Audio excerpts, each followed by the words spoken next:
Hello, hello. We are live. We already got a little schmuck in the chat. Nerds of the Spear, Maidens of the Squad. That's right.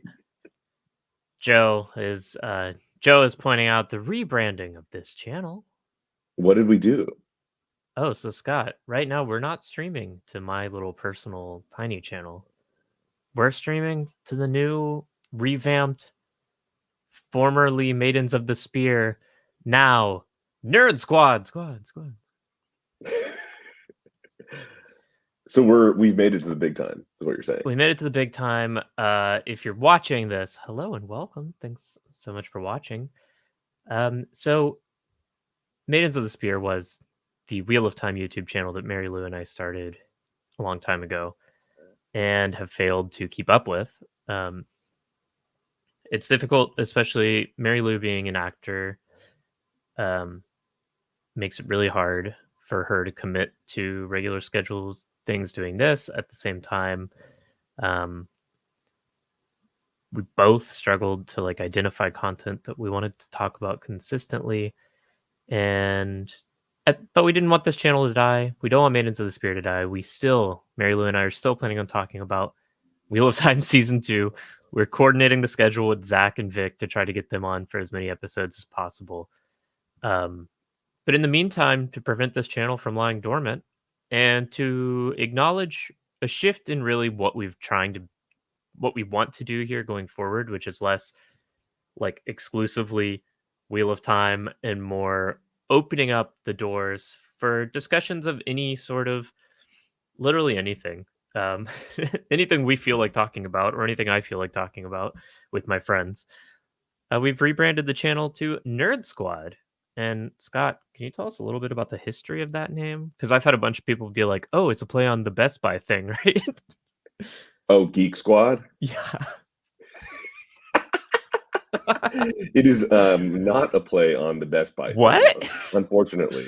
Should have Do been. you remember, did you ever go to Best Buy with me? I used to go with Trevor sometimes, and we would wear weird hats and ask the Geek Squad questions about the washing machines. No, I never did that. Oh. Y'all were weird. That was a fun time in our suburban lives.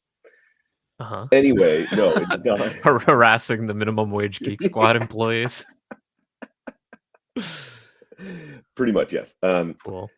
Turns out they don't know how many squirrels can fit in a washing machine. What?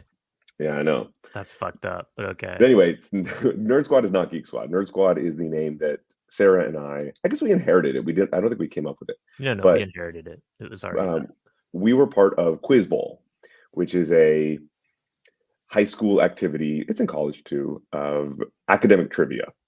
Mm-hmm. And we participated in it in high school, in our high school in Texas, and we were the captains of it our junior and senior year. We were extremely involved. We were often waking up on Saturday mornings to drive to random middle-ass nowhere towns in Texas. I'm going to interrupt you real quick. Can you check that you're recording through the Yeti? Can you just make sure that that's the setting on StreamYards and such? Oh, yeah. Shoot. Can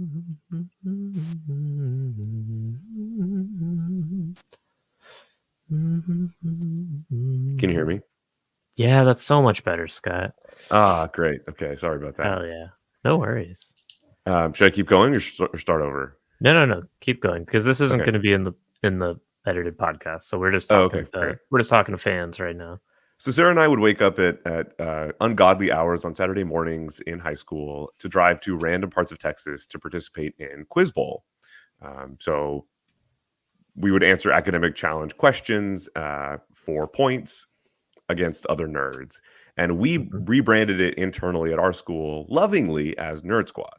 It was the nerdiest people in our high school who would go practice every single day during lunch and then spend their Saturdays doing this. It was our sport. Yeah, we were very involved. And to be clear, we also played real sports. We did, but it was our main sport. It was our main sport. It was the one we actually cared about. Yeah. And so instead of Quiz Bowl, we also called it that, but it was internally branded as Nerd Squad. So Sarah and I were the nerdiest of the Nerd Squad. Here we are, still being those nerds. Yeah, we were co-captains together. Were we captains? We were captains junior year too, I think. Mm-hmm. But yeah, here we are, being nerds, doing nerd shit. It's so lovely. Yeah, I'm excited. And so Scott and I have been best friends since we were 11. We've told the story a few times on this stream. You might remember Scott if you're a longtime viewer. And Scott and I I have made a been best. cameo on Maidens of the Spear. You did. Yeah. Hello, Talk Morgan about Survivor. Peters. Hi, Morgan. Scott and I have been best friends since we were 11 years old. And we have been arguing about anything and everything since then, basically. Not always arguing. We often agree on things. But I like to point out that we argue because Scott's always been someone that I could have like a real conversation with or discussion with. We're not afraid to disagree with each other. And we have, like 20 years now of practice doing it. Literally, wow. Literally, yeah. I always learn from you. I'm edified by your point of view on things, and it's helpful for me to talk through an initial reading I have of something with you in order to gain even more knowledge about it or to change my perspective. And that's what I'm excited to do on this podcast, is grow and evolve an initial reading I have of a movie. I just cried 3 times at this movie, and I have a feeling you didn't really like it very much. So I'm really excited to hear. I think I liked it. Maybe I totally misrepresented your opinion. I don't know. I liked it. I didn't cry, but I totally understood why one would. I absolutely loved it, but I have a lot to say about it, and I'm curious to hear, because you texted me being like, "Well, this isn't going to work. Like, we don't have a lot to talk about." I didn't mean by that I thought it was a bad movie. I thought that it was just fairly straightforward. I think what'll be interesting is this is the first movie that I really liked out of the 4 that we've done, and I think it's actually harder to talk about something that you liked than to talk about something that you disliked. That's kind of what I meant. Like, sorry if I look distracted. It's because I am. I was looking at us on this. I was looking at us on this blank black screen, and I decided to quickly whip up a little background for us, a little Nerdsquad background, because it's a full rebrand. We might as well lean in and rebrand, right? We're not doing the podcast version yet, right? We're still in the pre. We're still in the pre-game. We're just here. We're just pre-gaming. We're talking to our live stream audience for now. Because I do know that you made an attempt at a theme song. An attempt? Okay. Well, okay. For reference, if you're in the chat, last time, so Scott and I have been recording some trial episodes on like my little tiny private YouTube channel. And I proposed the theme song because Scott wanted a theme song, and I made one for him, for my best friend. I put in the hard work and I made a theme song, and it goes, "Podding time. You don't have to pod home, but you can't pod here." And Scott told me it was unoriginal and bad. It also just had nothing to do with the theme of our. Like these little rainbows. Ooh, look at those rainbows. Is that distracting? Do we like them? Do we not like them? Oh, I like them. Okay, we'll keep the little rainbows. Hello, Sith guy. Welcome back. So excited to have you. Yes. Nerdsquad. I like that. That's what I said. You said that? Yeah, that it could be read as Nerdsquad or Nerdsquad. True, it's the Nerdsquad, and our school did have a quad. A fun fact about our high school: it was the filming location for the Wes Anderson movie Rushmore, which is a touch point to this movie. It really is. It really is. It's so we'll bring that back up when we're officially recording the pod episode. Do you see my future audio equipment over here? 1 second, I'm uploading the theme song. Oh, it's like an MP3? It's an MP3 now. Ooh, so you're not performing it live? Well, I'm going to play it for you live. Great. Okay. Yeah, you can see Scott's got a very expensive, fancy microphone back there. Just itching to be used for podcasting. So Scott, close, so far. I did forget to remind Scott to buy an XLR cable because he's new to all this. But I'm an audiophile, but I'm new to audio engineering. So Sith guy has not seen the Holdovers. Will there be a pre-spoiler section to the discussion? Yeah. So we will discuss the movie sort of in broad strokes. The loose format we've currently been using is we kind of progress through the movie chronologically for the most part. But we will try to keep any major spoilers we will make it clear when we are going to be discussing spoilers. I would say it would be like 45 minutes of not really spoilers, and then we'll let you know. Yeah. And when we're actually when we actually start recording the dang pod, we won't be interacting as much with the chat unless you have like a really good point or you call us out because we're blatantly wrong about the thing, then we'll acknowledge it. But we are trying to record things to edit and also release on as a podcast. So people who aren't watching live and can't see the chat if they're not watching it like on YouTube, we don't want them to be too confused. So we will have a section after we finish the potting where we'll go through and actually like acknowledge all the things that you've said and ask questions and points. And we might acknowledge it during, like, don't not chat because we're wrong all the time. And we'd like we to don't know what we're talking about. Yeah. Thank you, Rant. All more. Great. Okay. You ready to pod, Scott? Let's do it. Let's do it to it. Hello and welcome to Nerdsquad Reviews podcast. My name is Sarah Kaplan, and with me, as always, and by always I mean for the fourth time, and if you're hearing this episode on a podcasting app, possibly for the first time because I haven't decided whether I'm releasing the first 3 episodes as episodes or not, my best friend Scott Wise. Hi, Sarah. Hi, Scott. Scott and I have known each other since we were 11. We've been best friends since then, and we like to talk about stuff.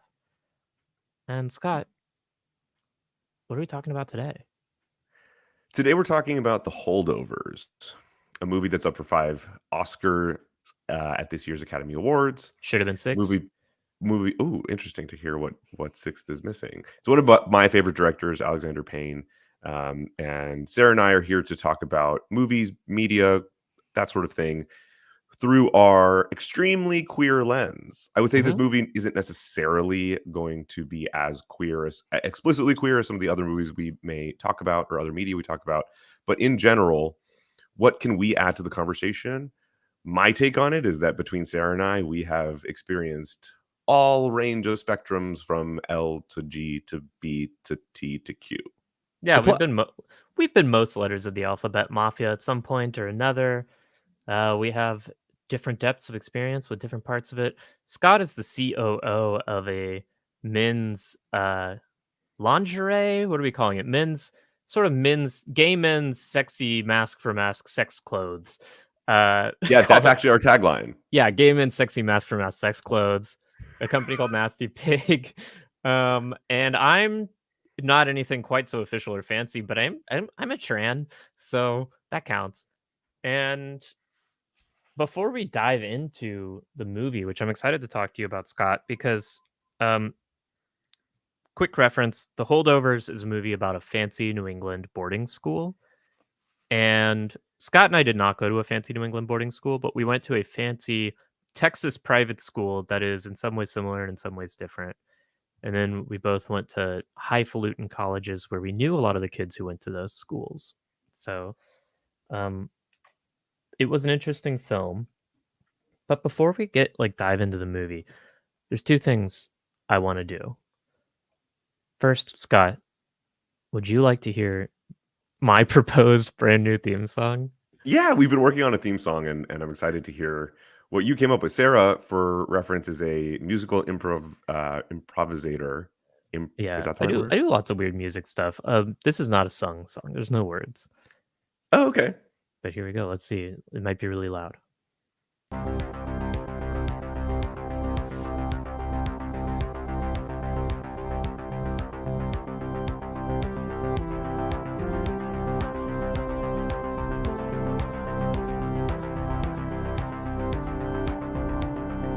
Feels like a flash game song of a game I want to play.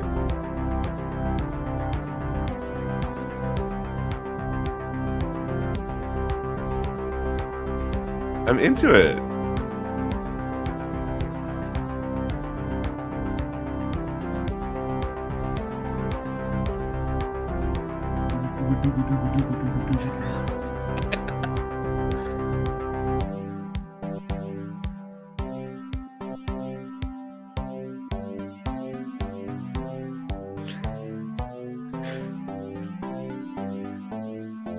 Do you not recognize this song, Scott? Nope. Is it St. John's? Oh my god. Wow, You're Scott. crazy. Yeah, so that was my little. I was imagining it as like the Wendy Carlos Clockwork Orangeization of our high school alma mater song. It only hit me at the end what it was. Yep. I didn't recognize it at all. Oh, that's very funny. I was like, oh, I'm digging the beat. I'm digging the bass. Yeah, no, I honestly, I was just trying to troll you a little bit, but Well, when it kept going on, I was like, she's yeah, kidding, right? why does it keep going on? And Yeah. why are there like I was like, she's gonna add words, right? No, there's no words. Well, there are words. We lift our hearts in reverence, but I didn't write Ooh, them. that was a nice little vocal Oh, flourish. thank you. Reverence. Yeah. Ooh, I love it. Speaking of vocals, let's exercise our vocals in telling each other how we've been. I just realized, like, why not start each podcast with a little check-in, an honest check-in. It's something that two of my favorite podcasters do on their podcast, Even More News, Katie and Cody. I'm stealing it from them. Little honest check-in. How are you, Scott? I'm good. I just got a haircut. I Oh, had looks like good. three and a If you're half not weeks of not getting a haircut. if you're listening to this in audio format, Scott's hair is bright green. It's sort of a double mohawk, but only on like one side of his head, which is fascinating. It's bald up until the right side, and then it splits into two sideways mohawks.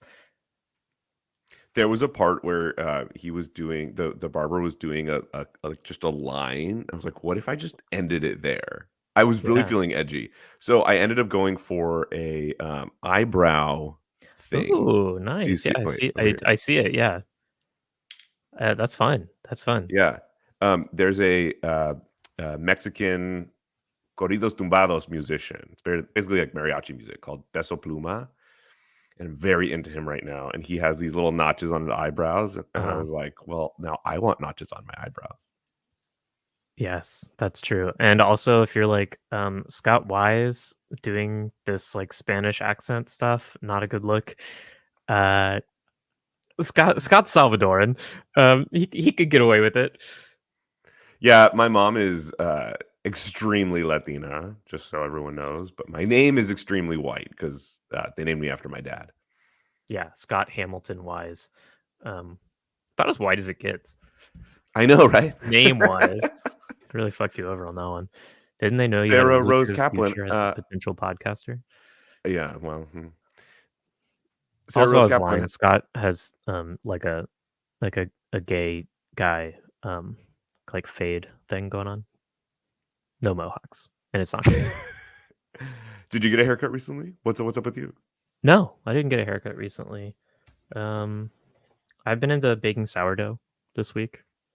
It's fun. Baked a loaf of bread this morning.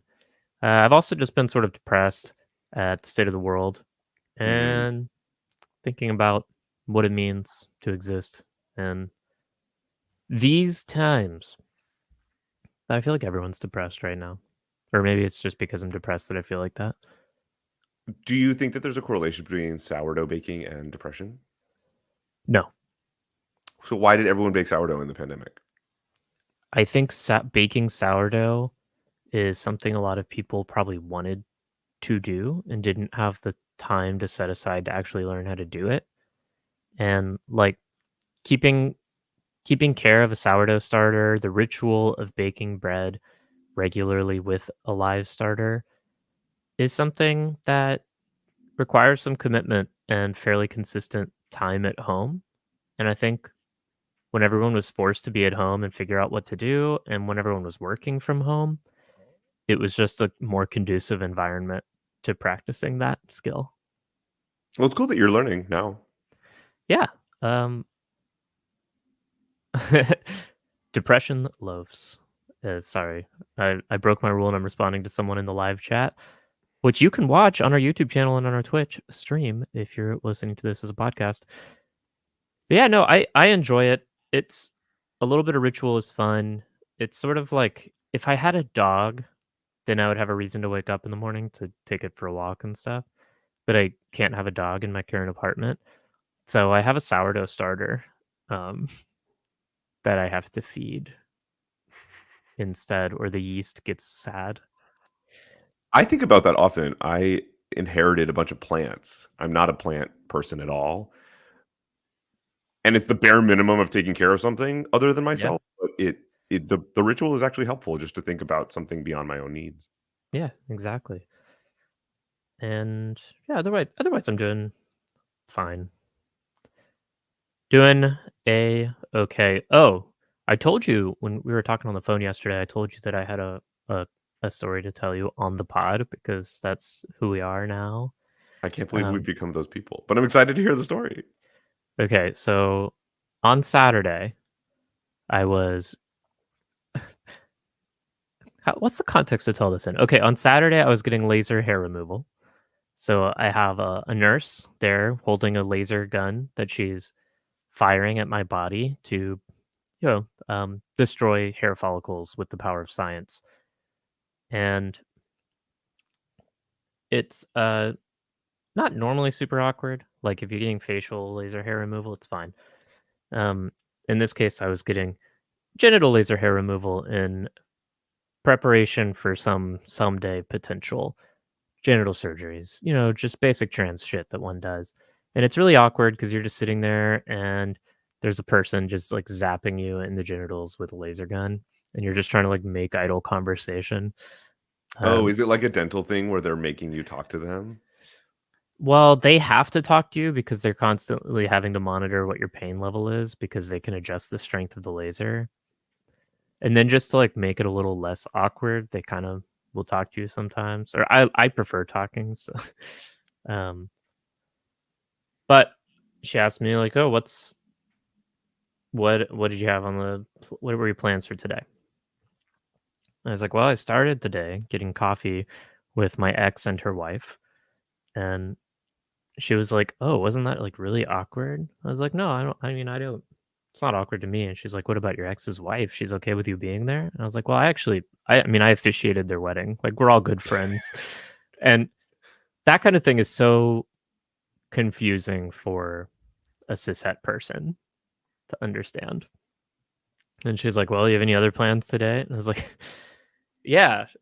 It gets more confusing. So tonight tonight a person is coming over for dinner who, um she used to be my girlfriend's first gay boyfriend,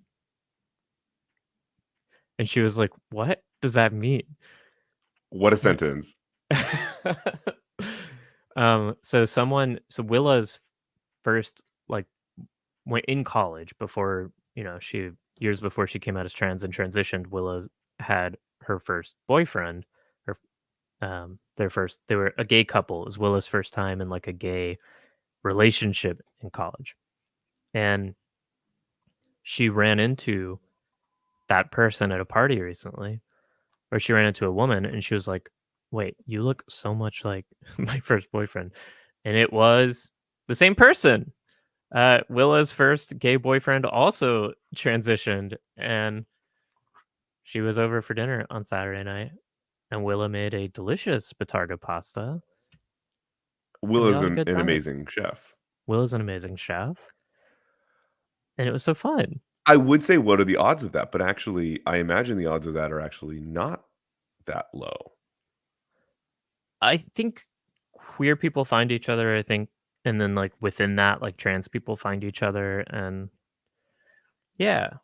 Um, Hard for a straight cishet person to understand for sure. yeah, I had to walk her through what was Mhm. happening, like, 7 times. Makes total And sense to me. it's also difficult to, like, know, like, because I wasn't sure, like, what pronouns to use or whatever and talking about people in the past, and, I mean, I did know, like, I refer to trans people in the past by their present day pronouns, but trying to make clear what I'm talking about to a cishet who's, like, not part of the Mhm. community, that makes it harder. Um, And yeah. that's pretty universal, right? I Most I'd say that's a safe assumption. Mhm. If you have to talk about a trans person about a time in their life pre-transition, use their current pronouns and name. Um, I will I will often talk about my own past, and I'll say shit like when I was a boy or whatever. Or like I was at a family thing and I mentioned like being bar mitzvahed, and one of my family members, in an attempt to be supportive, I guess, corrected me to, "You mean bat mitzvahed?" And I was like, "Well, no, because I love that they I corrected you. I wasn't bat mitzvahed." Um, um, yeah, it's just funny. Everyone's different, but I'd say fairly universal, or at least that's the safer option universally. Yeah.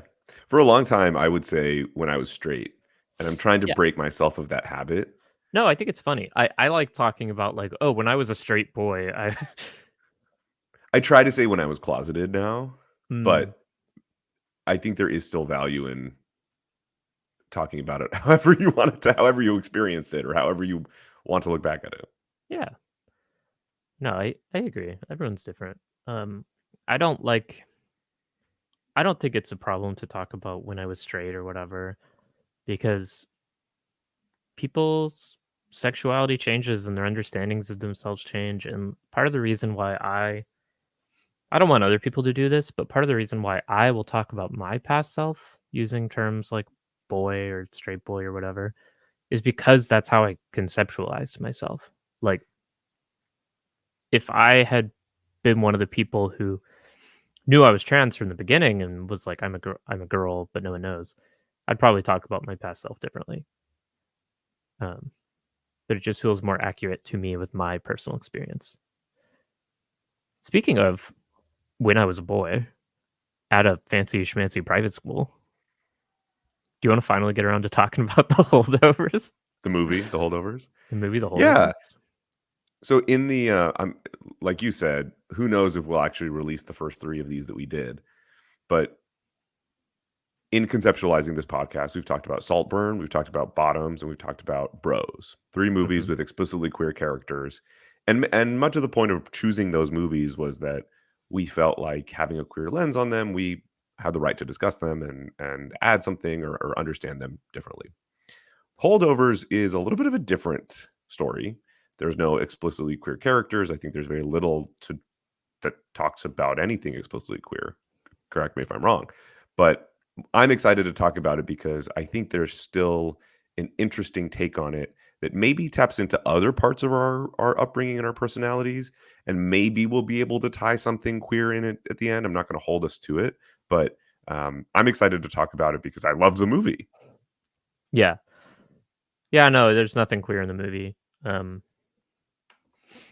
like, sort of interestingly, nothing queer for a movie about a all boys boarding school. That's not really a criticism because it's a very small and focused cast, none of whom happened to be queer. Um, so it was fine. Yeah, Yeah, no, the only like maybe 10, maybe I'm reaching the here. Mormon kid. Oh, I wasn't going to say that. Oh yeah, he was gay, Interesting. but yeah. No, I was going to talk about the relationship to Greek and Roman pedagogy. I think that there's a lot of um, references to that, right? The teacher is a ancient civilizations teacher, and a lot of this is around the individual relationship between a teacher and a student, mentorship, as you mentioned, over text. Um, and even though that's not explicitly queer, I think that there is something about that. I'll speak from my own experience that I've learned a lot about through generational knowledge being passed down through gay men. That's how we share knowledge and share life experiences that often dates back to things like pedagogy in the Roman. So maybe a tangential relationship. Yeah, I mean, I think that's a bit of a stretch. Like, you're referring specifically to the sexual relationships between men and teenage boys in ancient Greece? Um, Or what do you mean by that? no, not really. More of like my experience as a gay man is that I did not have a future in front of me. I did not see a future in front of me as a gay man because I had no experience with older men. I didn't know how they lived. I didn't know who I could be. And so I sought out older gay men when I was coming out in order to learn from them and in order to understand how to live in a certain way. And I think the lack of a father figure that the main character has, there's a little bit of sexual conversation when they go to the museum and they see the plate and they talk about sex together. I think that there's a passing down of knowledge. It's not explicitly queer, but I do think, again, I'm reaching a little bit because there's nothing explicitly Yeah. queer in this movie. But I saw a relationship between the way that I've had to learn about sex and then the way that a boarding school student has to not has to, but learns about it through his Ancient Civilizations teacher.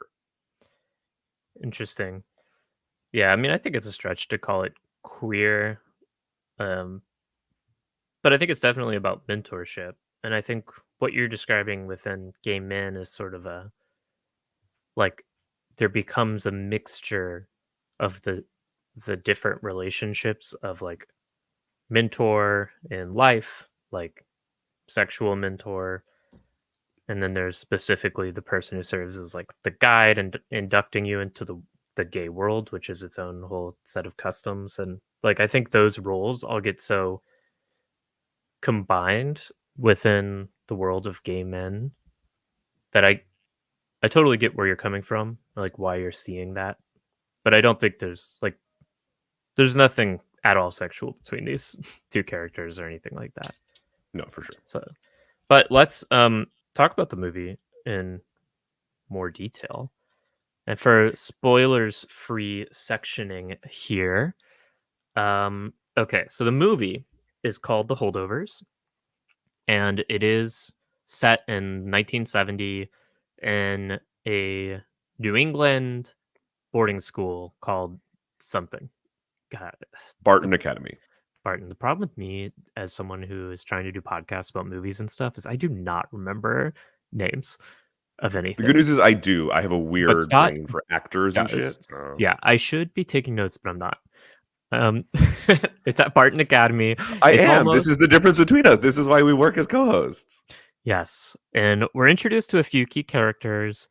We're introduced to the classical civilization teacher, Paul Hunnam, Paul Hunnam, Hunnam.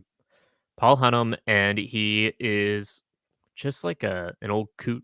He's Curmudgeon. yeah, curmudgeonly old guy. Canonically smells bad.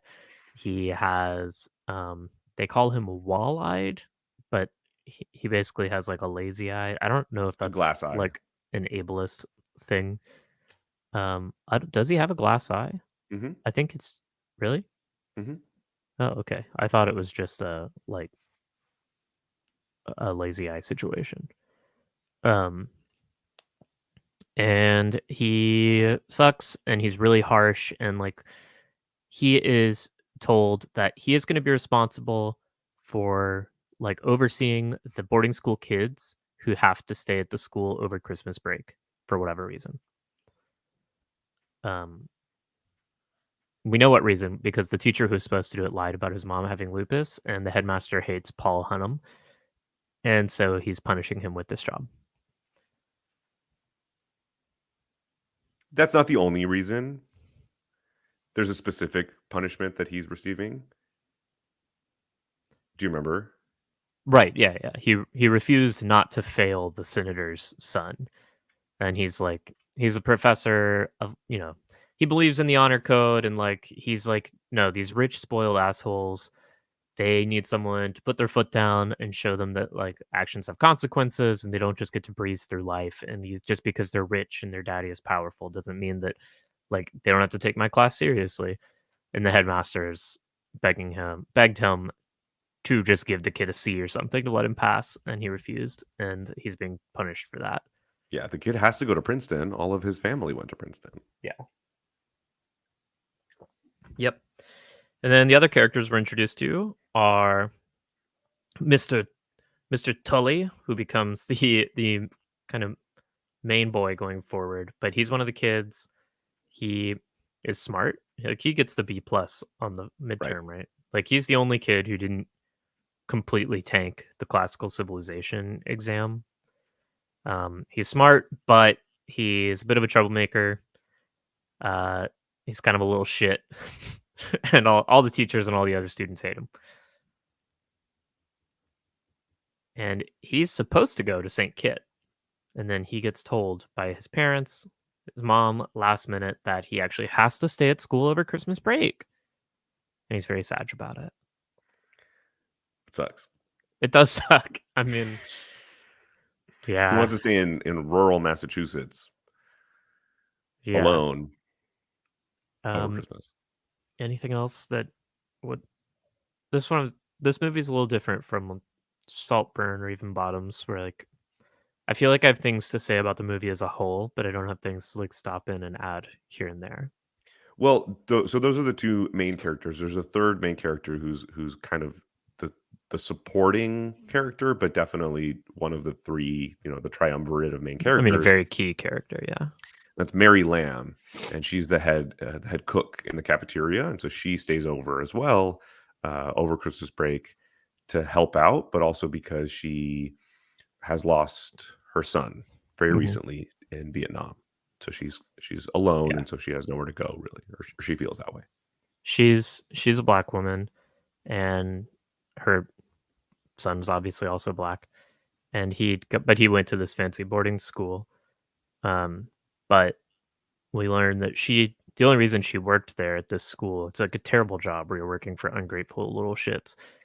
But she took this job so that her son could afford to attend the school, because like it's implied that like he gets to go for free because his mom works there. And that was like the first thing watching the movie that I got not put out by, but I was just wondering, like it's a fairly diverse student body for a Phillips Andover Academy In the thing 1970s. in the 1970s. But I looked it up. I was like researching like the history of integration or the inclusion of Black and Asian students at these schools, and it actually does seem like an appropriate number. Like there were definitely Black students at Andover and Exeter in the 70s and 60s. No women, but Yeah, no women. They would have been added a couple years later. mhm. um, but I wasn't sure. I was actually surprised that that was the case, but it's cool. Yeah, because Yeah. So I was wondering, like, is this true to what life would have been, or is this like a modern thing looking back? But no, it was accurate. those are our three main characters who are there over Christmas break. Um, again, not a spoiler, but there's other boys who are there. There's a Deus Ex Machina where one of their daddies comes in a helicopter and decides to take them all skiing. Mm-hmm.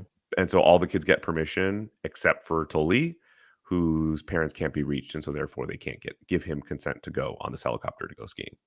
Yeah, And so then it's really the three of them, our three main characters, left alone and the at Barton. janitor guy. The janitor's there too, but he's not staying there. He's there to clean. That was my perception, is that these are the three who are there Who lived there. solely because one student can't go home for Christmas.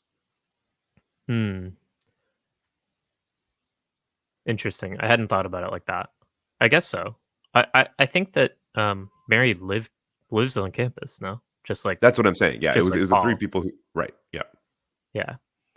Yeah, so it's just the three, and like once it gets down to the three, all the sort of structure of the boarding school breaks down a little bit. Like when there's a group of kids left over, Paul Hunnam is still a teacher. He's waking them up early. He's forcing them to do study halls. He's forcing them to do PE. Like he's in full teacher mode, and the relationship is one of teacher to student. And once you get down to three people, that kind of artificial hierarchy just doesn't really make sense anymore. Like you have three humans now, and not like there's not enough people to maintain the social facade. And it's like you definitely have two adults and a kid, but that's Yeah, about all you which is have. like it's a family structure, right? Like Mhm. the structure of their relationships completely change when it gets down to those three people, and Yeah, that starts to play out in such a way. totally. And then I would say it starts to get to the point where maybe we would start to be talking about spoilers. So before we get to the denotation of what's actually happening, I would love to talk a little bit about the context of the movie. Hmm. Have you seen any other Alexander Payne movies, Sarah? No, Alexander Payne is one of my favorite directors. I know that my mom loves The Descendants. He directed The Descendants and Sideways, which are two of my favorite movies. He has also done movies like Nebraska, which I like a lot. He did I was wrong. Election, which I have seen an Alexander Payne movie. you've seen Nebraska? No, I've seen Downsizing. Oh, interesting. That's his worst reviewed one. It was awful. Terrible movie. I haven't seen Downsizing, and it's sort of his attempt at like a futuristic thing. What Yeah. I think he does so well, and why that movie probably didn't work, although I haven't seen it, is that he's a realist. Yeah. His movies feel out of time, especially in today's world where there's so much fantasy going on and everything is a multi-genre movie and everything takes a turn for the absurd these days. Alexander Payne is one of those directors who is giving you a slice of life in a old school kind of like 18th century literary realism way. Yeah. And I think in many ways he's able to capture very small ideas and lived in realities in order to evoke an emotion that I rarely get from other directors. I think he's so talented in Yeah. telling movies that aren't capturing your visual attention that much, right? Like they're pretty, but there's no saturation. That it's not the kind of movie that um, is using bells and whistles to get your attention. And so at times it feels slow or at times it feels boring, and that's very intentional. Yeah. So you have to know that going into an Alexander Payne movie. So I knew what to expect. I think you could easily pick up this movie in the age of watching multiple screens all at the same time and get very bored doing I so. definitely found myself on my phone and had to consistently like I mean like literally found myself. I'd be like, "Oh fuck, I'm on my phone again." I I need did to too. throw it away, you know. And it's It's just because he's not showing you these like eye popping, grabbing things. The sound isn't like but I do that bam. even I could be watching the Marvelous Marvel movie and I'd still do that. It's interesting. It's filmed to look old. It's filmed. I don't know if it was like filmed on film on old cameras, but it's at least meant to look like it is, whether it is or not. And it looks old. Like you watch the movie and you're like, I could be watching The Dead Poets Society or something like that. Which is But definitely a touchstone for this. very much. Um, yeah, like this is a movie that could have been made anytime in the last At 40 any years. point, yeah. And that's why I think it's so resonant and it feels timeless. There's a scene at a Christmas party where he makes a speech which is intended to be about the Vietnam War. That's very much really about today's world and how Yeah. everything has changed. The world is ending and all that kind of thing, which is it makes it feel very out of time in a cool way. Yeah. It feels out of time, but I do think that's just a feeling. Like it's an aesthetic of being out of time. I think a lot of the sensibilities of the movie, like you just identified, like especially the character of Paul Hunnam, feels modern to me. Not in a bad way. It just like watching this movie and knowing it was made last year, it makes sense. If I watched this movie and found out it was made in 1986, I would be like, "Whoa, that they were on some shit. Like that's some forward shit." He's Because playing an archetype, but I understand what you're saying. There's he's certain an things that archetype, but he's like quite a liberal guy for the context that he's in. Which I mean, and there can you were, give me an example?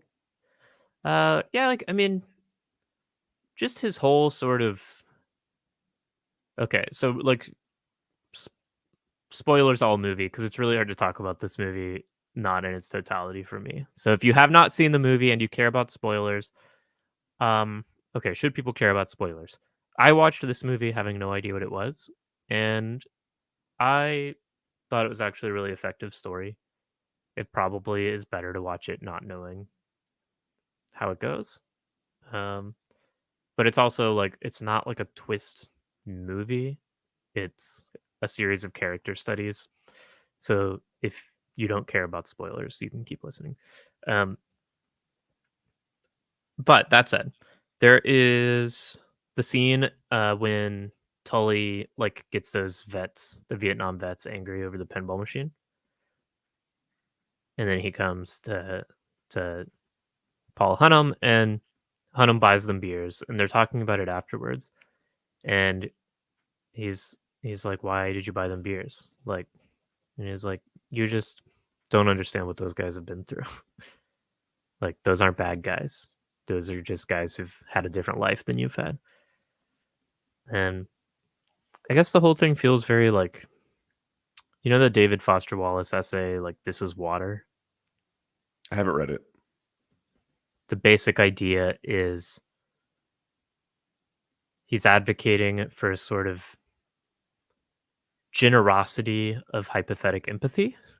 Like, you are stuck in traffic and a person cuts you off, and your initial instinct is to get really angry and assume like, that fucking asshole, I can't believe he cut me off because he hates me personally or because he's a fucking asshole.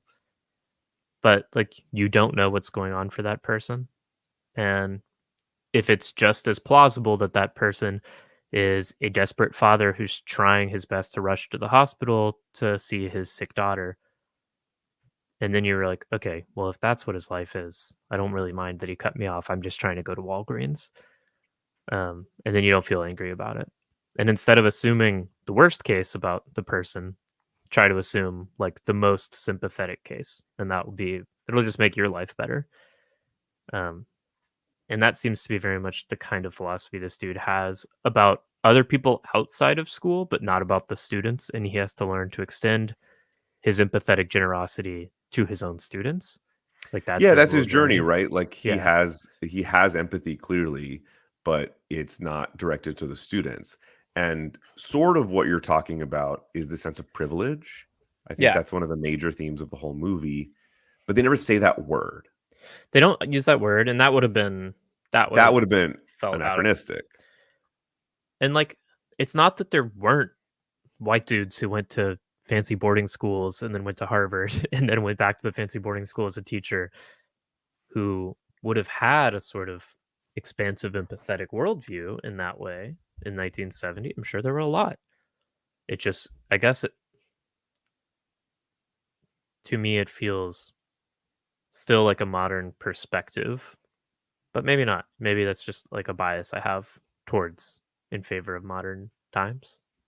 Yeah, maybe just because we're living through a time when that's so top of mind, but Yeah. it didn't bother me at all in that It way. didn't, no, I want to, like, it did not bother me, just to be Okay. clear.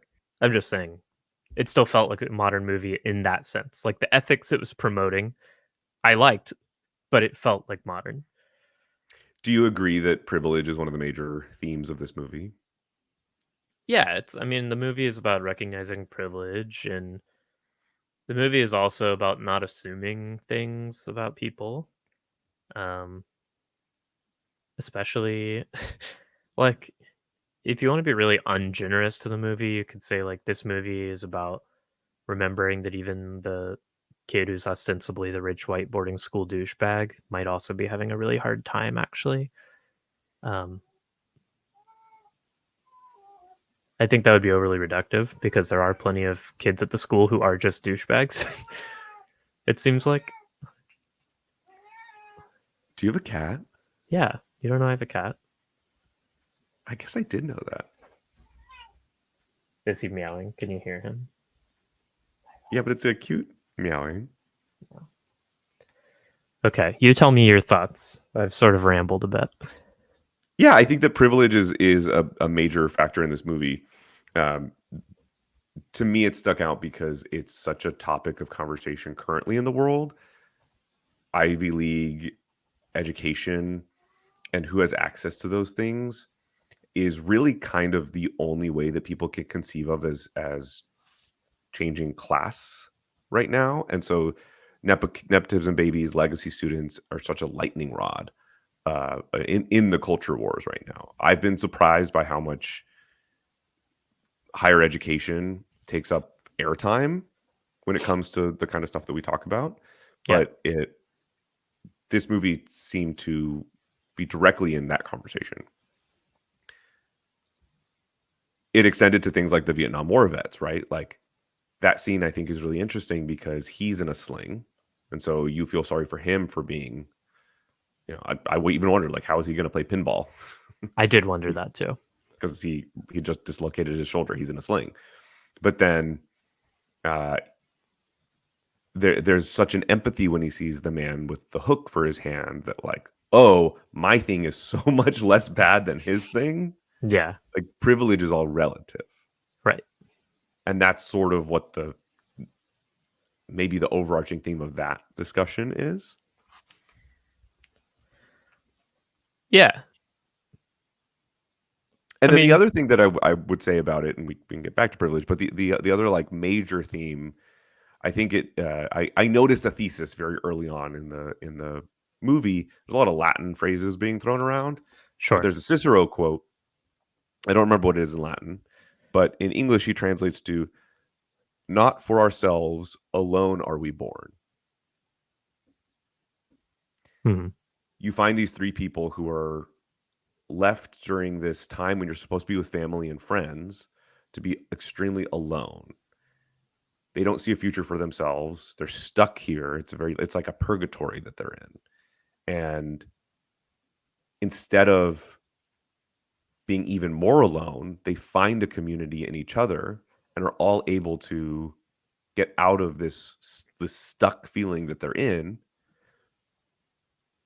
by being more than for themselves. So that was definitely a lens. I noticed that very early. I tried to see how that was going to come through at the end, and it seemed like all of their journeys sort of were parallel paths towards finding community and therefore finding a path forward for themselves. Did you notice what was written in Greek on his chalkboard? I can't read Greek. I paused the screen to try to read what was on the chalkboard, but no, why don't you tell me what was in Greek?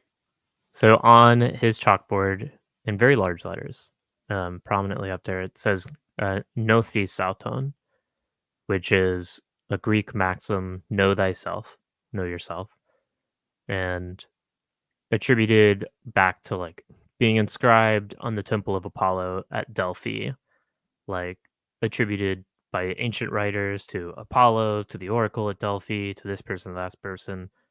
A bunch of ancient Greek philosophers wrote about it. Plato had a whole thing about it. But at least in its original usage, it was kind of like probably like a know your place, know your limits kind of thing. Know yourself, know where you stand, know who you are. But it's interesting in this context of what you're saying as, like, know yourself, but it's also like the movie. It's almost kind of a joke because the movie is saying, like, look, you only really know yourself. What you don't know is what other people are going through. And that's this discussion of privilege and this discussion of, well, all the characters. Like, Paul makes a bunch of assumptions about Tully, and Tully makes a bunch of assumptions about Paul, and they're both completely wrong. Yeah, it's that on the chalkboard tells you everything you need to know about Paul's teaching philosophy. It's didactic. It's I need to teach you a lesson because no one else is willing to do it. No one else is willing to stand up to you, stupid rich kids. So it feels like a forceful. He has a very antagonistic relationship with the kids. Mm-hmm. He definitely sees them as the enemy at this point in his life. It would have been interesting to know what he was like as a young teacher. But I mean, as we learn later in the movie, we find out that he was kicked out of Harvard and that he's been teaching at this school since then. Like, he's been teaching at the school since he was, what, 21? Yeah, he went to the school on a scholarship. He went to Yeah. Harvard, and then he was kicked out, and so he found a home back at this place that was the first place that he felt like a home. This is his whole life. Yeah. And, like, after decades of teaching these rich kids, like, he legitimately hates them. Mm-hmm. Um, So the movie seems probably more about like him rediscovering the empathy that I think he probably started out with for those kids. Because at one point they were his classmates and they were his peers. But uh, so my brother Joseph is in our live stream chat, and he said Sarah's gonna hate any movie about academic types set in the Northeast. It's not true. I didn't hate this movie. I enjoyed this movie. I thought the movie was cute and wholesome. I thought the acting was good. I thought it looked good. Um, yeah, You said something that I want to follow up on. yeah, I said it's nominated for 5 Oscars, and you said it should be 6. So it's nominated for Best Film, yeah. Best Actor for Paul Giamatti, Best Supporting Actress for Divine Joy Randolph, who has been winning all of the awards up to this point, is the presumed favorite for that award. It's likely to be the one award that actually wins for the Holdovers. Nominated for Best Original Screenplay, which I agree with. I love the screenplay, and I found it That's a discussion. I disagree with that, but we're gonna. interesting. Okay. I don't disagree that it should have been nominated as a little preview of what I think about it. Okay. And then editing, which I found interesting. That didn't really flash in front of me at all. Well, some would say So that why that don't you makes tell for me what good you think? editing. Yeah, but totally. I'm not equipped to tell you what should be nominated for editing or not. Oh, I was surprised that the kid who played Tully wasn't nominated for Best Supporting Actor. Really? I thought he did really well. I will say that of all the categories this year, from everything I've read, 'cause I love the Oscars, Best Supporting Actor was the toughest category to Was it? land. I don't know anything about the Oscars. I just thought he did really well. I thought he brought a lot of like realism to the character and had a It's his broad first role. range. It's his It's first his movie. first role. Did you read about him? What's his name? Dominique Sassa. I mean, he's young. He was recruited from Deerfield. A casting director went there and auditioned kids there. That's how they found him. Wow. That's how they found him. His dad died when he was 14. He was at Deerfield on a scholarship. Like he really like kind of was the perfect person for this role. I think he added to the realism. Yeah. That I think Alexander Payne is so good at. So that's super interesting. Yeah. So tell me more about your thoughts on the screenplay. Okay. So I like to research these movies after I've watched them and thought about them a little bit. And I'm also a Wikipedia rabbit hole guy. So when I was just reading the Wikipedia page for the Holdovers, not doing crazy research, just some basic shit. And it was mentioned that Alexander Payne, the quote is, Payne conceived it after watching Marcel Pagnol's 1935 film Merlusse. And what is Merlusse about? It is a 1935 French film about a boarding school, and it's specifically about the teacher, Merlusse, who has one eye and has a medical condition that makes him smell bad. And he's forced to stay at the school over Christmas break with the unfortunate children who have to spend their Christmas break at the school. And they have an antagonistic relationship, and all the kids hate him, and he's kind of a hard ass. But then they find out over the break that he actually has a heart of gold, and he also realizes that he likes the kids, and so he sets up a tree and he buys them all special Christmas gifts for each one of the kids. None of those happen in this movie. Yeah. I'm kidding. That's exactly what happens in this movie. That's what the movie's about. It should be best adapted screenplay? I think it should be best adapted screenplay. Got it. And I'm surprised that it's not. Interesting. I wonder what those. I'm sure there's some weird rules about that, but well, I looked it up. As far as I can tell, like it should be a best adapted screenplay. It just, and like he's not hiding it. Like I'm not accusing Alexander Payne of like plagiarizing that movie. I think Alexander Payne wanted to make a modern version of that movie. He's like, yeah, I like that story. I want to explore that story again. And that's fine. Like, there's lots of shit in the movie about the importance of learning history and thinking about it. And like, there's another iteration of that. Stories are retold over and over and over again. Yeah, everyone's inspired by Um, something else. Nothing's original. But you're right that those beats of the movie seems pretty specific. yeah, it's literally an adaptation. I would Yeah. consider this movie a remake of that movie. Um, yeah, like they changed the names and the setting, but I don't know. It doesn't really matter one way or another. I don't really care. Like, The it's also Oscars don't interesting. actually matter. The Oscars definitely don't matter at all.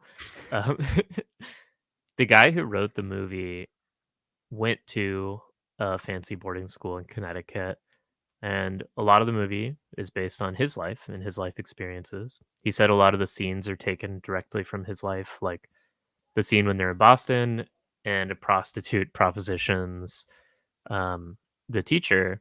He said, like, that's something that happened to me in New York with my uncle. Like, the character of Paul is in many ways based on the screenwriter's uncle, and a lot of specifically like his perspective on life and the lessons.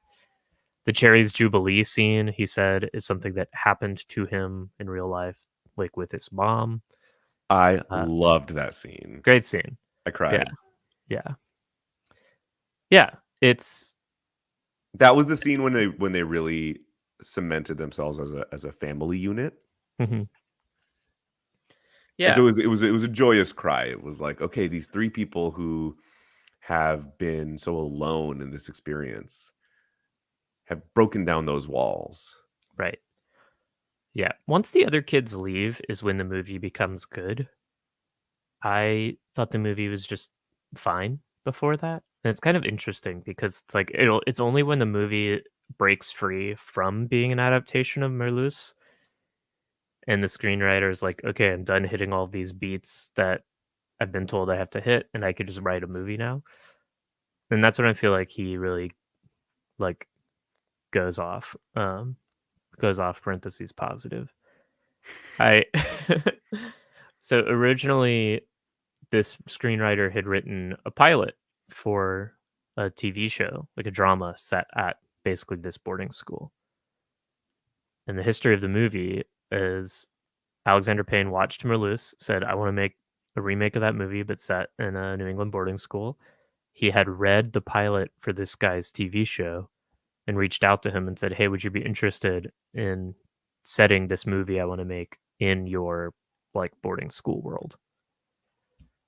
Um, I really would love to see what the TV show would have been. Hmm. Yeah. But I thought it was I good. am a sucker for this kind of high school, college Yeah, me too. storytelling. The I whole think the trip to build and Boston, I thought was great. I loved that whole part of the movie. I loved when he ran into his classmate from Harvard. Um, I thought that was a really interesting scene. What did you think about that whole interaction? I thought it was interesting too. You went to Harvard, so did you know that guy? Um, Not really. I wasn't really cool enough to know those guys. And Harvard in whenever he was there, like the 1940s, 50s, would have been a very different place with way more of those like just blue blood kids. But I definitely can relate to the feeling of like when he initially okay, so the scene if you haven't seen it, they're in Boston and they run into Paul's old classmate and Paul's old classmate is now like a he's a professor of statistics at Harvard now. And he's like, "What have you been up to?" And he makes up a lie. He's like, I've been teaching internationally fellowships, whatever programs, postdocs. I'm at Antwerp now." Um, and watching it, I was like, I mean, I felt for him because I have definitely felt a particular like embarrassment's not quite the right word, but I guess I have had the feeling of being aware of the opportunities I had available to me as someone who got the privilege to go to a school like Harvard, and then feeling like I didn't make use of them as fully as I could have. whereas someone else might have, and then sort of feeling like guilt or shame around that. Like when I don't see people from Harvard, I like don't talk to people that I knew in college except for one or two friends. But if I ran into someone and they're like, "What are you up to now?" and I'd be like, "Well, I'm a tutor and I do improv." Like there's a sense in which like that's a waste. And I Right. You actually can imagine someone from Harvard being like, "That's it." and I there was an experience I had in college. I remember overhearing, like not even a conversation I was in, but in the dining hall, and some kids were talking about like, "Oh, what do you want to do after you graduate?" And one girl was like, "I want to be a public school teacher." And all the kids at the table literally saying like, "Really? That seems like such a waste of a Harvard degree." Um, and there is that sense, like, Absolutely. yeah, like we're destined to do great things or whatever. Um, and you are being wasteful if you don't. And so those are the things I was thinking about or feeling about when I watched that interaction. But I liked the turn on it that he gives later in the liquor store when the kid's like, "Were you embarrassed about that guy? Why'd you lie?" And he's like, "No, I wasn't embarrassed. I'm not ashamed of who I am now. I just know that like that guy basically wouldn't get it and he would He's get not entitled to my story. I yeah, am. yeah. And it's Love like that. that guy would get pleasure out of hearing this about me, looking down on me. He'd tell this story to everyone he knows. And like, yeah, I don't he doesn't get to do that. So I made up a story that is less fun for him. Right. He's not going to get to gossip about me. And if he does, it'll be a lie because I get to retain my story. Yeah. Yeah, I liked that scene a lot. Me too. I totally agree with you. I think there's a sense that you have to do something with your privilege when you get to a school like Harvard or Princeton. I know we've had many conversations about this before. When people tell you like you're destined for great things, it feels like when you don't achieve that, or maybe you never can because it's such a nebulous idea, that you're somehow less than, or that you have somehow failed. And what has been really helpful for me, because I was not out in college, I came out when I was 25, and I had one perception of what success looked like. And in many ways, I was on that path. I was climbing the corporate ladder that was the version of success that was presented to me when I was at school. Coming out and meeting people from all different worlds and who found success in all different fields was such a helpful reset, that it's not a one-dimensional ladder. I guess that's two dimensions. It's a three-dimensional or four-dimensional object in which there's so many different paths to success. And success can mean so many different things. I've met hairdressers who have bought houses with the money because they have celebrity clients. That to me was never even a consideration to think that Mm. like that's a career that can make you the kind of money to be able to be successful, to buy a second home on Fire Island. Inconceivable to me when I was at Princeton. So those sorts of narratives and stories have been so helpful. Porn stars. I know so many sex workers who make so much more money than I do. It's wild. Yeah. Like that presented to me as a viable path has been helpful to deprogram me from this idea. Like if you're on that path, there's only one version of success, Right. but it's not And true. as Joseph points out, you're just I mean, not a criticism, but like and you're only identifying people who've succeeded financially. Like That's what I'm that's saying. There's so many other versions of success. like people who've succeeded even within the realm and metric that matters to the kind of rich people who set those standards for Ivy League kids. Like there's other ways to achieve it that they wouldn't acknowledge. Um, but then also like there's other parts of success, like being happy, uh, Right. Personal success. having good personal relationships. Um, yeah, I do think like just to touch on something you said at the start of that, like I do genuinely believe that privilege carries with it obligations. Um, and like moral obligations to try to use the privilege as best you can. I think, however, that what like Ivy League schools and cultures and extended to the broader American rich culture um, conflate is like the idea that just like being at Harvard is the privilege. It is a privilege. There are a lot of opportunities it takes. Like you have to have a lot of opportunities to get there. And the more like economically and otherwise privileged you are, the more likely you are to get to go to a school like that. However, there's a lot of great schools. Like like built into that conception of Harvard or Princeton or whatever is the idea that like it's so much of a better school than any other college you could go to that it's a waste not to use it because you never would have been able to have the same level of education, and that's just not true. Like you get financial opportunities because it's a rich school, and you get networking opportunities because it's an old school, but the quality of education is really not like substantially a different tier. um and I also think the idea of what it means to do something great or do something useful with the degree is so distorted. Like, the fact that being a public school teacher is looked down on as a use of the degree is so fucked up. Like, Yeah, that's the edu opposite way to think about yeah, it. like, teachers are some of the most important people in anyone's life. Like, they set you up on whatever course you're about to go lead, and, like, the Yeah, I think fact our education system is a main reason why we're in this mess. yeah, the fact that we're from a culture that does not value educators, pays Right. them nothing, um, like, the fact that high school teachers and middle school and elementary school teachers are more likely like not to be people who did particularly well in school or even cared about school. And yeah, like if we had a culture where we wanted our smartest and best to go educate the next generation, we might be in a better place right now. Yeah, But teachers speaking are of so though, important to the fabric of society, and to think that capitalism doesn't recognize that, yeah, that's yeah, a problem. it's bad. But anyway, speaking of bad things, what'd you think about the reveal of Tully's dad's situation?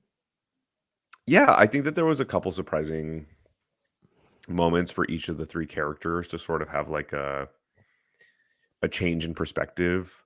I think that was one that Paul watching Tully go through this experience with his dad really changed how Paul experienced Tully. It Yeah. made him so much more sympathetic for him. I think it made him feel like he was more responsible for him because he didn't have a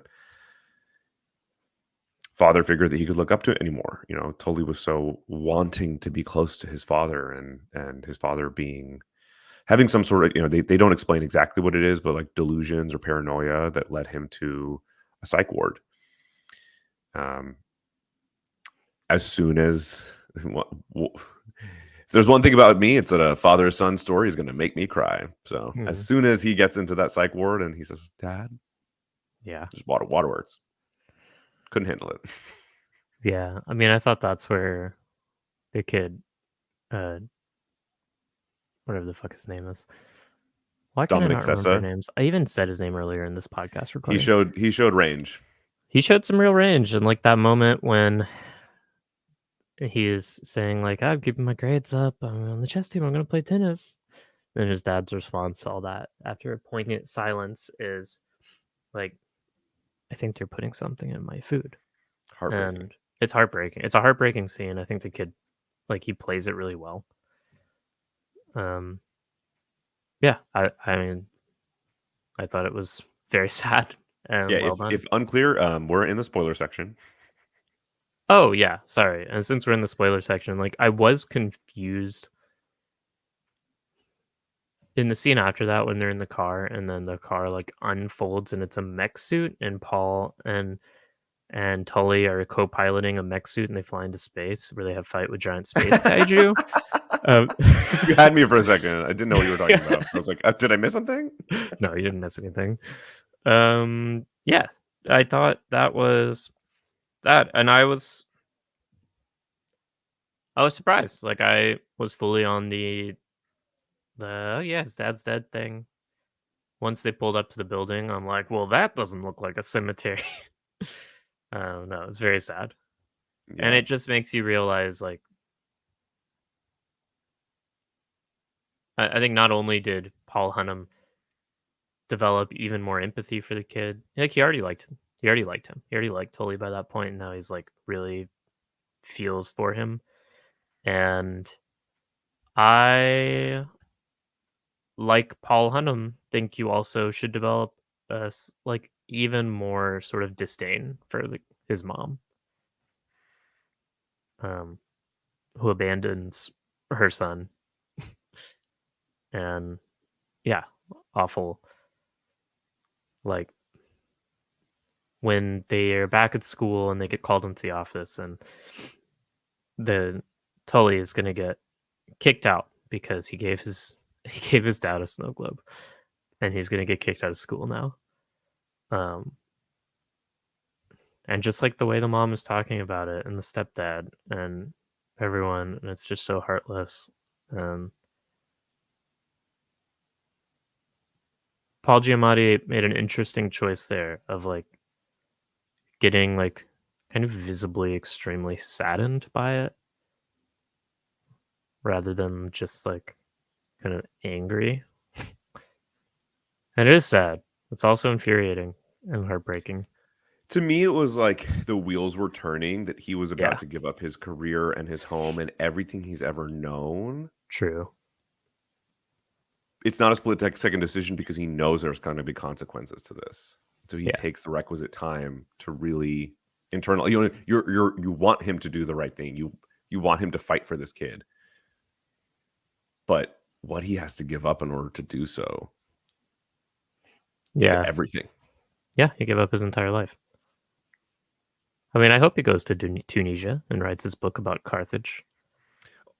I think that's the beautiful way the movie ends, is these three characters intertwining stories that brought them together during this period of depression, either via loss or stagnancy. Don't know if that's a word. Brings them together over this short period of time in which the rest of the world is having family celebrations. They create a family unit during this purgatory season of the year when no one is, nothing's happening other than spending time with your loved ones. And then it leads to all three of them being able to move on from that. Yeah.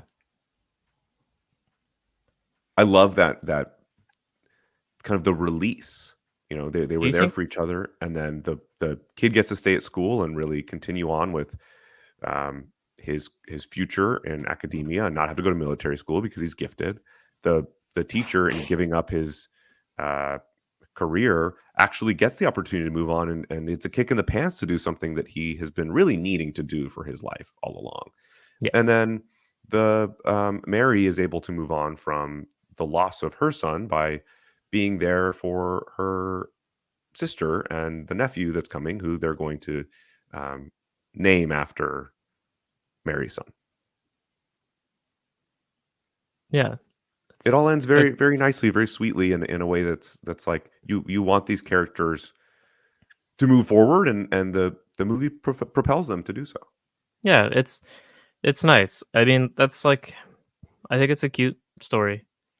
I Cute. It is cute. Like and not pejoratively. Like it's just what it is. It's kind of like I think to be honest, I think the movie, if anything, verges on saccharine. I don't think it Like hits it. cloying. Yeah. But it is cute. Like there's really It's these feel good. It leaves you in a good yeah, place. it's a feel good movie. I enjoy a movie that is just a snapshot of some people's lives at a moment. Like it's not telling a narrative story in the way that a lot of movies try to do. It's telling like it's just capturing key moments where these three people's lives intersected meaningfully. Um, I totally agree. yeah, and I thought it did it really well. Like I thought it achieved what it set out to do. I was thinking about like how I would grade it, And I just don't know because I think I enjoyed it. There's definitely a lot of people to whom I would recommend it. I felt like it was a little long and a little You think every slow. movie is long? I Maybe we should do be because watching I have like really bad ADHD TikToks. and I have a horrible impatience. Um, I have a really hard time with long, lingering atmospheric shots.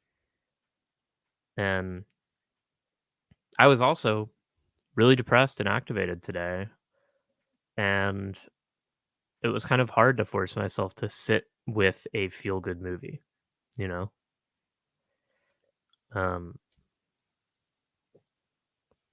but it was interesting to try to think about how to score it because it's like, do we score it as how good it was at being the thing it set out to be, which I think it did really well? Or like, are we scoring it in some broader Rocky? Are we scoring it in some broader sense of like whether the movie is like good or says something or whatever? It's literally whatever we It's want. whatever we want to do because the scores don't matter. Um,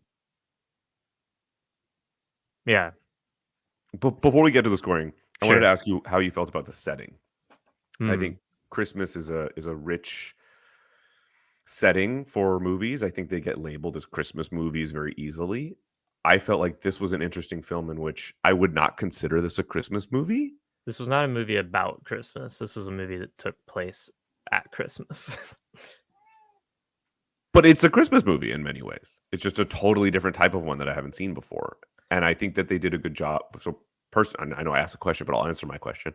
I thought they did a really interesting job of using Christmas as a setting to set a mood of and then subvert it. The fact that it's happening during the happiest time of the year is this overarching setting that allows for even more introspection and maybe getting out of your normal way of thinking in order to find connection and to be less alone. But it Yeah, didn't feel like a Christmas movie. I mean, Christmas is famously a depressing time of the year. It's the solstice. It's dark. It's cold. Um, like there were a couple of those moments at the beginning of the movie that I was tracking and then forgot to keep tracking. But you have like the janitor dude is shoveling the doing the seemingly impossible task of shoveling the snow out of the way. It's like right at the beginning of the movie, and I actually liked that clip a lot as just a recognition of the people who make these places function. Like for the rest of the movie, we see people walking down these shoveled sidewalks and paths in the middle of the perpetual snow in this New England winter. And normally, when you see that in a movie, you probably don't think about it at all.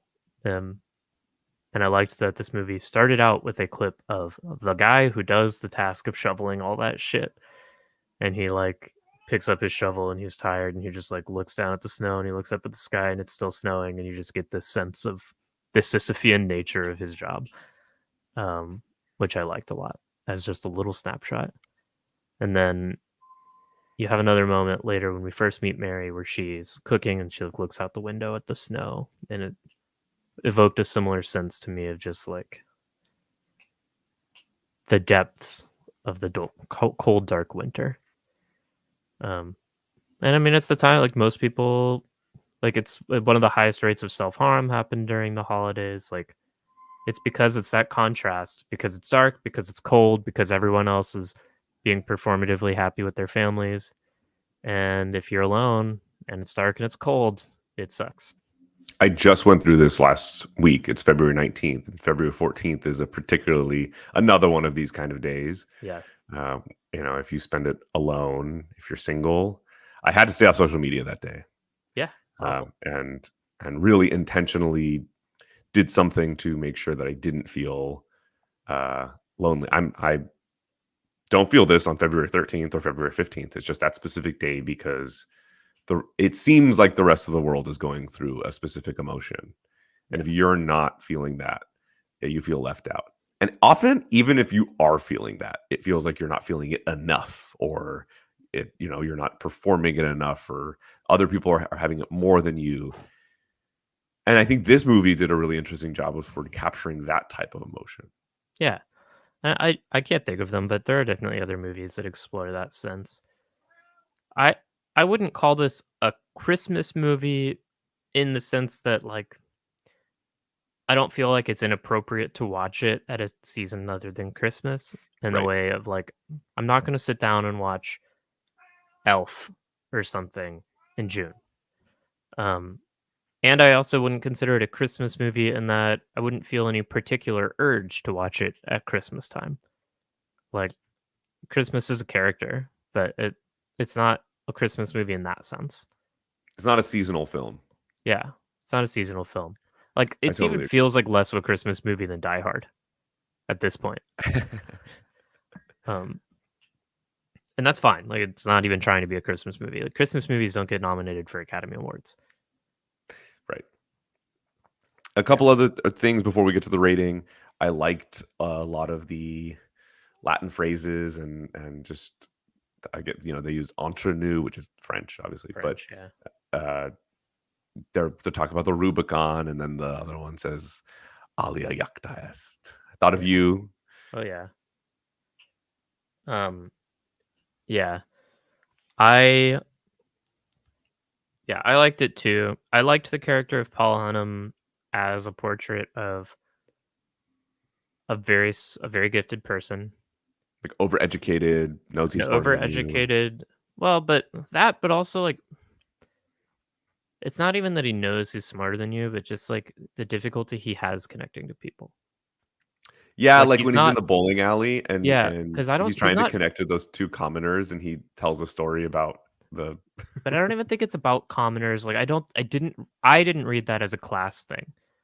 I read that as a like the content of it, I guess, was class-ish in that it's like classics is a very class-coded subject to learn about. But It's more like he just can't connect.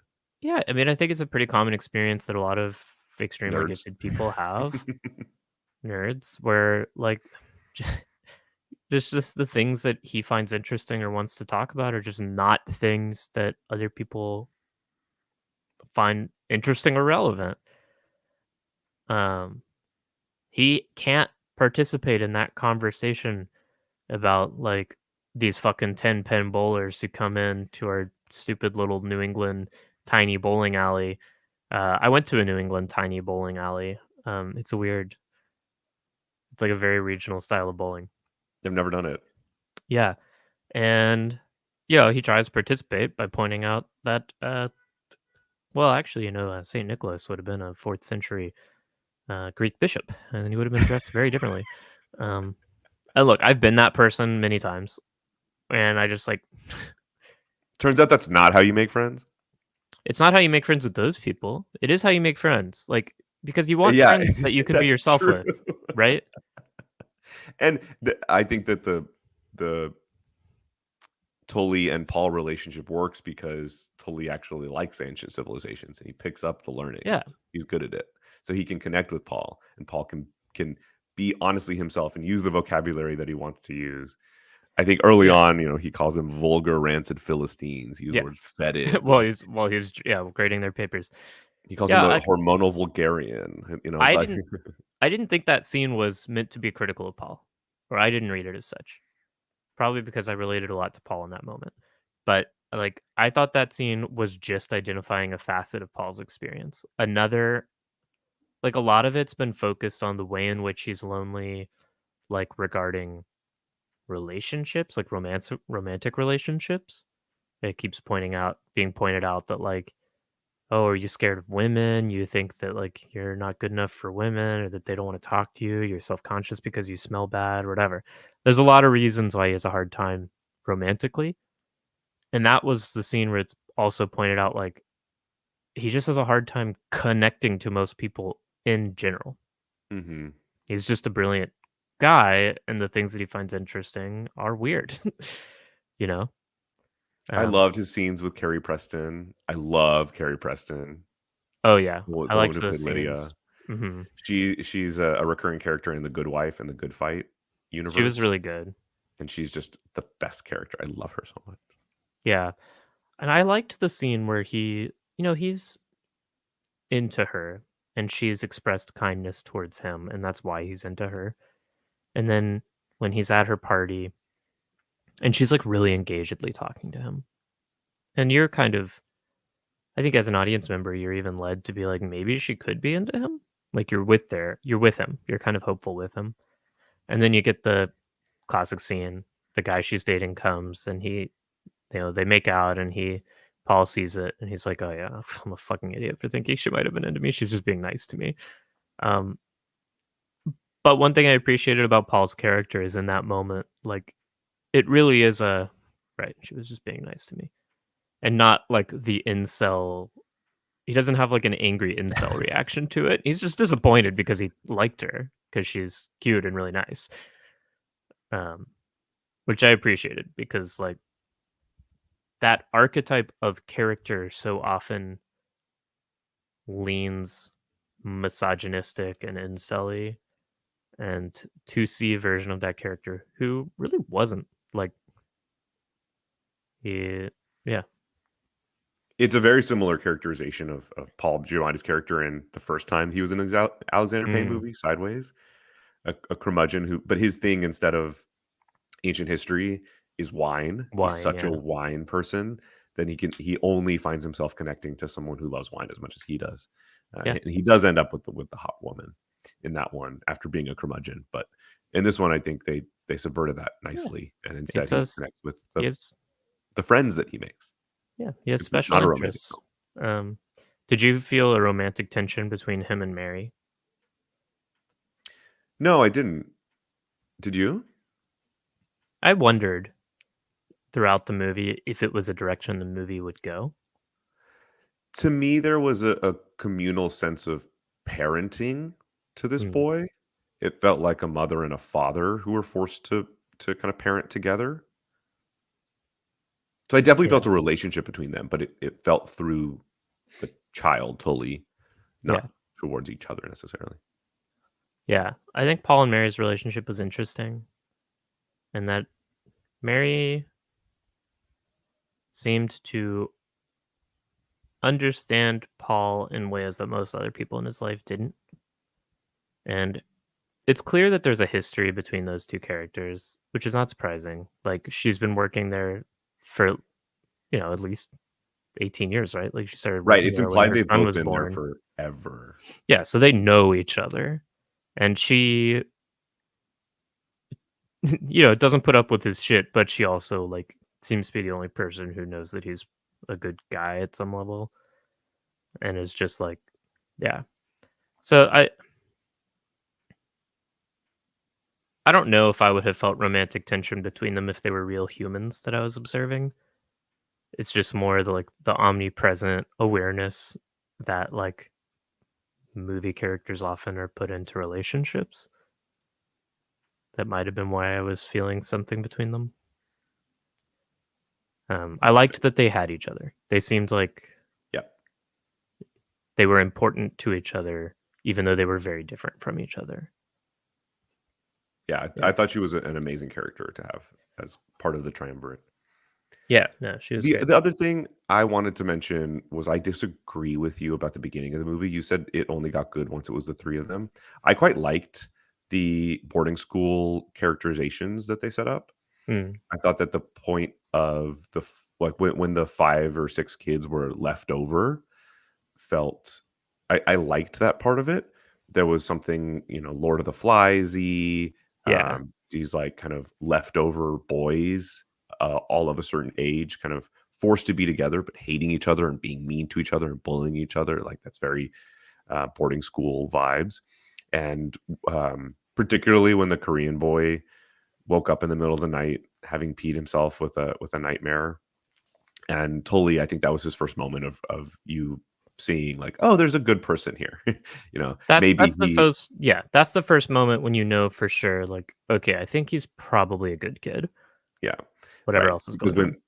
when he's bantering with the other shitty kids, he has to have a wall up in order to deal with them. But this kid who's been passed around school to school, like he doesn't seem like as much of a troublemaker as maybe his parents think he is, or like something didn't quite work out. Maybe it's a couple bad circumstances or whatever. But when he makes sure that this boy who's peed himself, the other kids don't notice because they would just make fun of him even more. Like, I really Yeah. felt for him.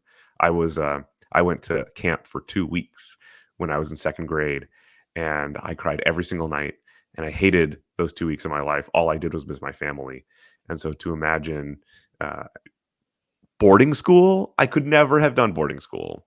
So I personally feel so much for those boys who are there. I think it hardens you at too young of an age to move away from your family. And I know a lot of them are there because of family situations that wouldn't allow them to be with their family. But it's also a place for often kids of wealthy parents who don't know how to raise their kids, or who Yeah. were raised in boarding schools and therefore they think that's what they have to do for their kids too. And that to me is a very sad reality for these children. And I thought that they did a pretty good job of making it clear that these boys were acting up because no one was there to love them, not Yeah. because they're inherently bad kids. Yeah. No, I didn't think. I was exaggerating. I didn't think that first part of the movie was bad. I just like personally wasn't really invested and didn't really care until we started getting the more nuanced character portraits of the triumvirate. But, Um, like I think there would have been a fine movie doing the Lord of the Flies thing. I just think the movie like hit another level once those distracting characters were out of the way. I was annoyed when the helicopter came, but I do agree with you. I think that the tightening of the cast made for a Yeah. more compelling story as it went on. And maybe that lingering in that discomfort of all those other people was necessary for the rest of the movie to be powerful. I don't know. Yeah. Um, Should we rate the film? yeah, let's rate the film. As always, we give our films a very rigorous rating. We take in a number of factors like how much did we like it and how are we feeling today. And we give the movie a score out of a very scientific 37 possible points. We have And not had a movie break 30. And no. for me, this is the first one that we've seen that I feel confident that it's in that tier. Um, I was considering giving it a 30, but I actually think I liked it quite a bit. And I think I'll sit with this. And part of it stems from the fact that I like this director a lot. Sideways and The Descendants have both grown with me over time. The first time I watched it, I thought, whatever, like, that was a pretty good movie. And I have rewatched both of them multiple times since, and have since loved them so much for their nuance and for things that I missed the first time, for the screenplay and the dialogue and the acting and the storytelling. So I'm sort of preemptively going to give this a score that I think this is going to sit with me well over time. I think it's going to age well. So I'm going to give it a 32. 32. And I am pretty mixed on how to score the movie. So I think I gave Saltburn something like a 27. And I think this is a better movie than Saltburn all the way through. Um, I think though that I had a harder time finishing this movie than I did Saltburn. Like I don't think I would have finished this movie if I didn't know that we were going to be talking about it. And I wouldn't have gotten as far into the movie as I needed to get to the point where I started to like it. So I'm I think it's torn. a super valid critique. Yeah. No, I mean it's like and part of that's not necessarily on the movie. Like I'm not good with slow paced movies. That's a But our personal rating system isn't all about the right. movie. No, it's not. So in some ways I think it's technically a better film that is a more poignant character study that I do think will age better than Saltburn. But I thought Saltburn was more fun. Um so I'm gonna keep them loosely in the same territory, but I think this was a better movie, so I'm gonna give it a 28. Our first 30. So it's an average of 30. Amazing. I think it deserves it. I'm happy you liked it too. It's interesting what you said. Like, we have to finish these movies because we're going to talk about them on a podcast. Yeah. And I think a lot as someone who's in an industry where we create content and ads and have to keep people's attention about the payoff at the end only being worth it if you actually get there. Yeah. So in many ways, had we not been forced to see this, I think at all the way through, I probably would finish it because I like the director. If you hadn't finished it, I don't think you would have liked it as much.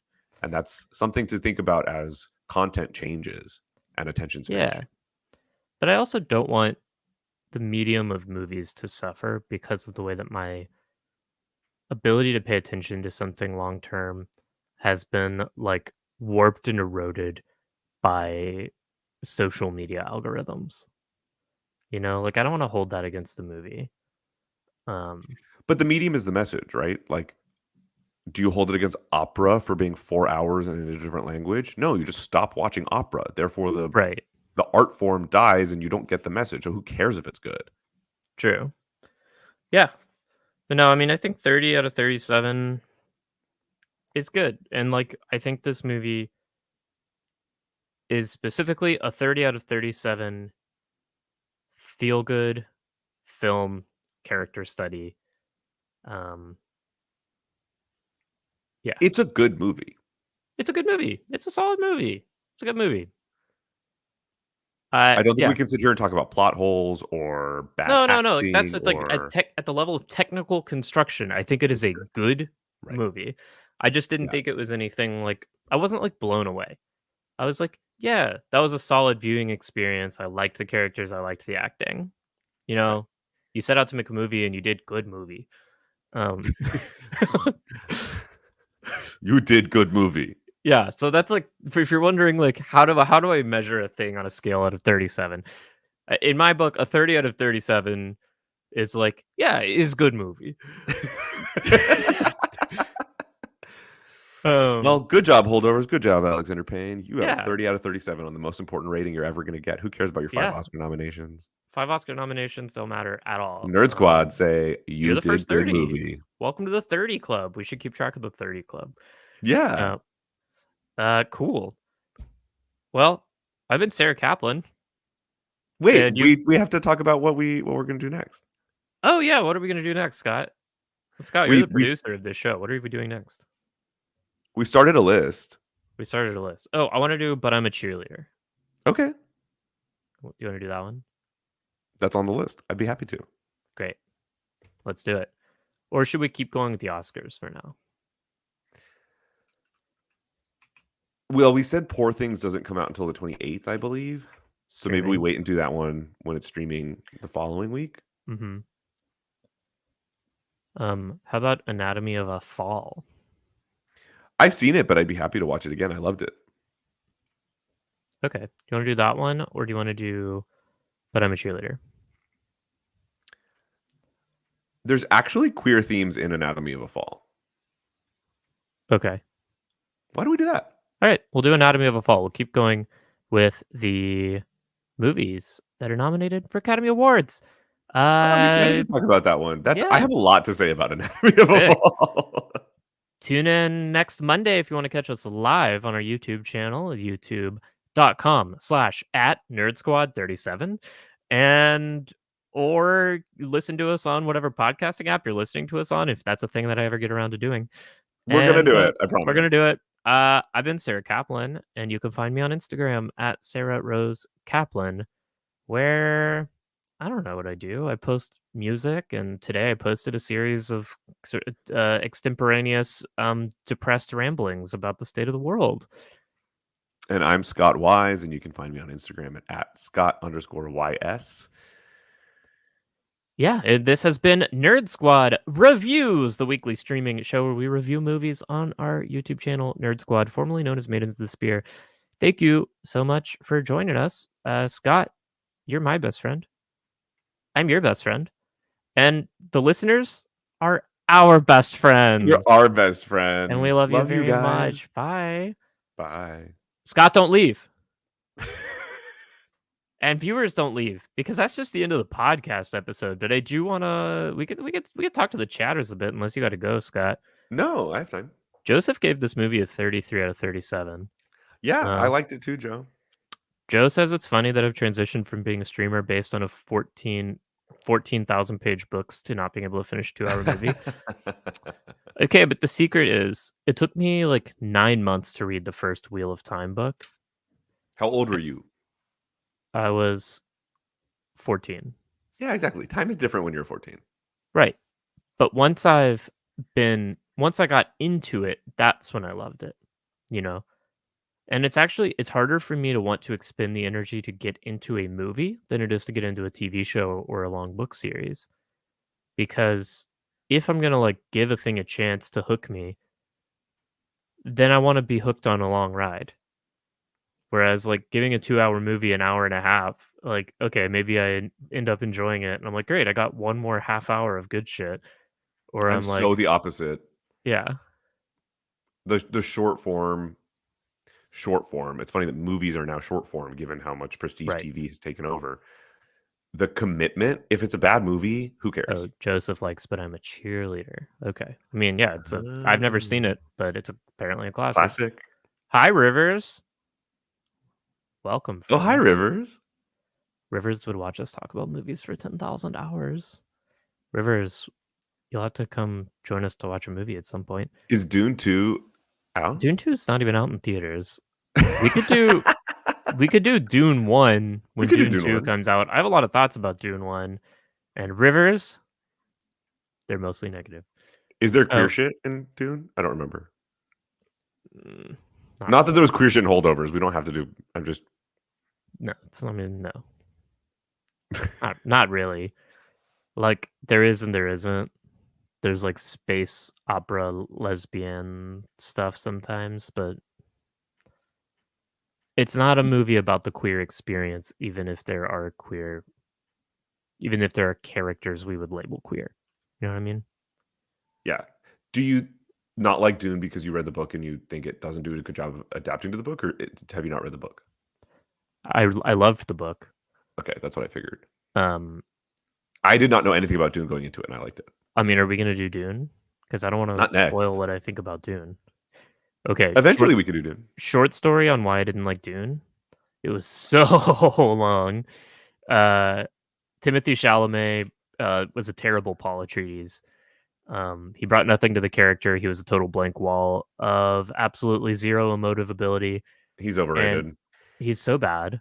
And the movie was so long and so boring. And Villeneuve loves his slow, beautiful, scenic Sand. shit. And I felt the exact same way about Blade Runner 2049. I'm like, just like nothing is happening. Can we have a story, Mm. please? And I've been scared to watch Blade Runner 2049 because it I like is the so original so much. long, and it's nothing like the original. Actually, it's Mm. better. It's better than Dune. The worst part about Dune is you get to the end of Dune and you're like, okay, I've been feeling so claustrophobic. I've been held captive by this terrible movie, and I forced myself to finish it. And then you're like, but I remember there being a lot more to the story, and then it's like end of part one, and you're like, no, I've been had. Oh god. That was the worst part about Dune. Yeah, it did not need. I was there to see Zendaya slay. You can't slay in 20 seconds of a movie at the end. I find Zendaya being in the movie really distracting, and Timothy Chalamet, to be honest. Like those are both actors where it's hard for me not to think of them as Timothy Chalamet and Zendaya, Mm. and it doesn't matter how good of an actor they are. Like You it's didn't just watch Euphoria. I think no. Zendaya convinced me of her acting chops in that role. I'm not expressing doubts about her as an actor. Like I'm But just I see like, what you mean. She's just like such a celebrity.